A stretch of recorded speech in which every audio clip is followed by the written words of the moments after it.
Assalamualaikum warahmatullahi wabarakatuh. Perkenalkan, Ibu Siti Aminah dari SDN Pangarakan 1, Cigombong, Bogor. Pada video pembelajaran kali ini, kita akan membahas muatan IPA kelas 5 tentang gangguan sistem peredaran darah manusia.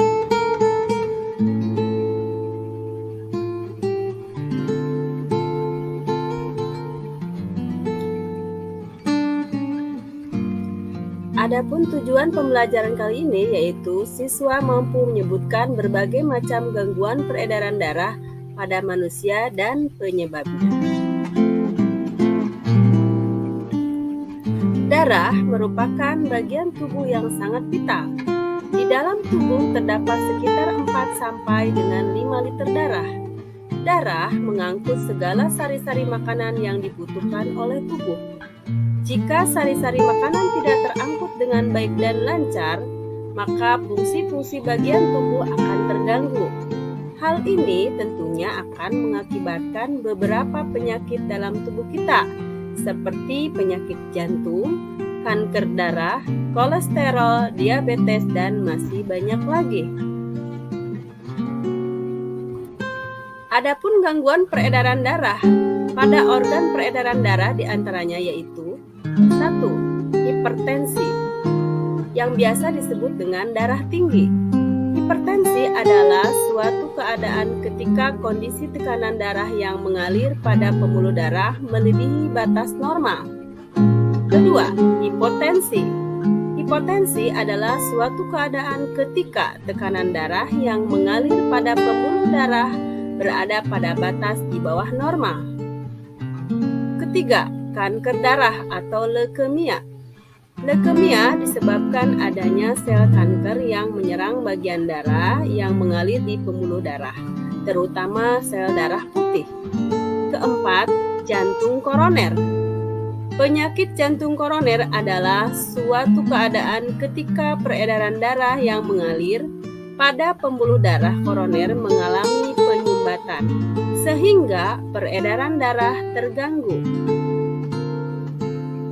Berikutnya yang kelima yaitu gagal jantung. Gagal jantung adalah keadaan ketika jantung pada tubuh seseorang gagal untuk bekerja secara optimal, sehingga kekuatan konstruksi dari jantung menurun, yang menyebabkan berkurangnya pasokan darah ke seluruh tubuh. Yang keenam, anemia.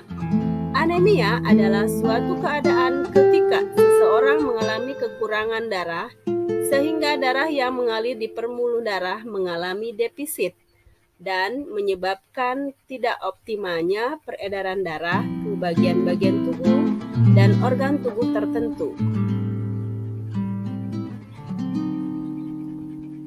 Gangguan kesehatan pada darah dapat disebabkan oleh faktor keturunan dan non-keturunan. Contoh yang disebabkan oleh faktor keturunan yaitu hemofilia, yaitu kelainan pada seseorang dengan ciri aliran darah sulit berhenti ketika luka. Yang kedua, talasemia, di mana kelainan pada seseorang dengan ciri sel darah merah berbentuk bulan sabit. Adapun yang non-keturunan yang pertama adalah anemia, yaitu kelainan karena kekurangan sel darah merah. Yang kedua, leukemia, yaitu kelainan darah karena kelebihan sel darah putih. Dan yang terakhir adalah demam berdarah yang diakibatkan oleh nyamuk, demam berdarah. Nah, ini adalah bagaimana cara kita mencegah gangguan kesehatan pada jantung dan pembuluh darah. Hipertensi, hipotensi, dan jantung koroner dapat dicegah dengan olahraga teratur, istirahat yang cukup, serta mengkonsumsi makanan berserat seperti sayur mayur dan buah-buahan.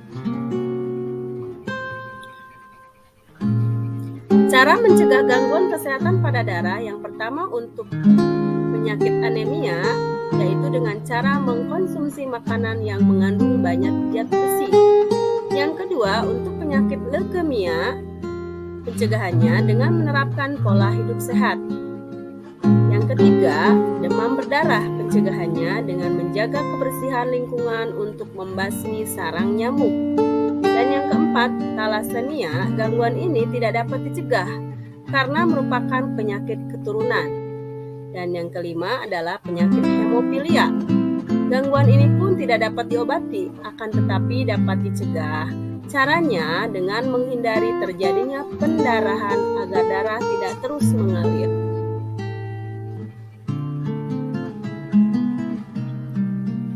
Baiklah anak-anak, setelah ini kita akan mengadakan kuis. Silakan kalian diskusikan dengan temanmu mengenai kebiasaan hidup sehat untuk menghindari penyakit yang berhubungan dengan alat peredaran darah. Lalu tuliskanlah hasil diskusimu di dalam buku. Setelah itu, coba kalian isi soal-soal berikut ini, di mana kalian harus mengisi nama penyakit, tanda-tandanya seperti apa, dan penyebabnya serta cara mencegahnya. Demikianlah materi video pembelajaran kali ini. Kurang lebihnya Ibu mohon maaf. Wabillahi taufiq wal hidayah. Wassalamualaikum warahmatullahi wabarakatuh. Sampai jumpa lagi. Terima kasih.